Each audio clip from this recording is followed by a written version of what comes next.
I'm going to give history based on what's been told to me, not so much of what I experienced myself, because I was 16 years old when they incorporated the Lesbian Gay Community Network of Western Michigan. And I remember walking outside the Pride Fest and being too scared to walk into Calder Plaza. But what happened basically is that we had a really quiet but good gay community here in the city. A group of people got together. They were having the National Lesbian Gay March on Washington in October of 1987, and people were energized. And we were at the height of the AIDS epidemic, and things were happening here, and people didn't know what to do, but they knew they could go to this huge event and be with thousands and thousands of queer people in DC. And they went there, and the love and support and that they felt while they were there, but also the passion, the politics, and the movement that was happening.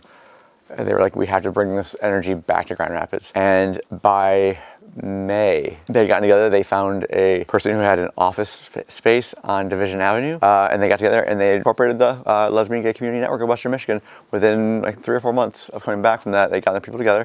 And then so they started out with doing what was called the Network News. It was a small, maybe 8-page newspaper, written by and for queer people in Grand Rapids. Had resources, it had little articles about the movement, HIV, and then like certain stores that were willing to actually promote themselves as inclusive. And then just any public events they were having. So they started doing like very, very small get-togethers. But their major thing was fundraising, that they were adamant that they were going to have the first Pride Fest in Grand Rapids in 1988. And so they got together and they got the permit to be downtown. It was impossible to deny them a permit, but there's a lot of backlash from the city. Mayor was Hemholt, who was, people can say this day that he was just, following the letter of the law or whatever, or people's wish, but he was incredibly homophobic. He told several council members when they tried to get things passed to protect gay people that it was political suicide.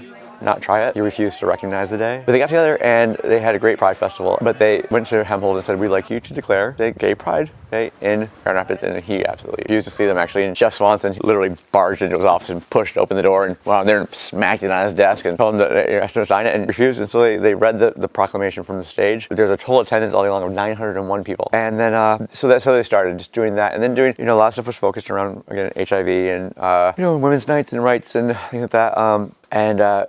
By 1992, they were ready to open the first office on Cherry Street. I remember when it was opening, it was just super exciting that we were going to have like a center here in Grand Rapids. I left soon after that to move away to Chicago and then to New York City. And then I'd only visited 5 or 6 times in that 20-year span. And every time I come back, the city got a little better and a little bigger. And I heard less and less about the network. It was kind of didn't exist and things were happening. So a friend of a friend hooked me up with an event they were throwing and volunteered for it. And so started volunteering in January of 2014, and at that point, there wasn't a lot. I think we had 4 groups or something like that. Only open a very limited amount of hours. We currently run 9 social support programs.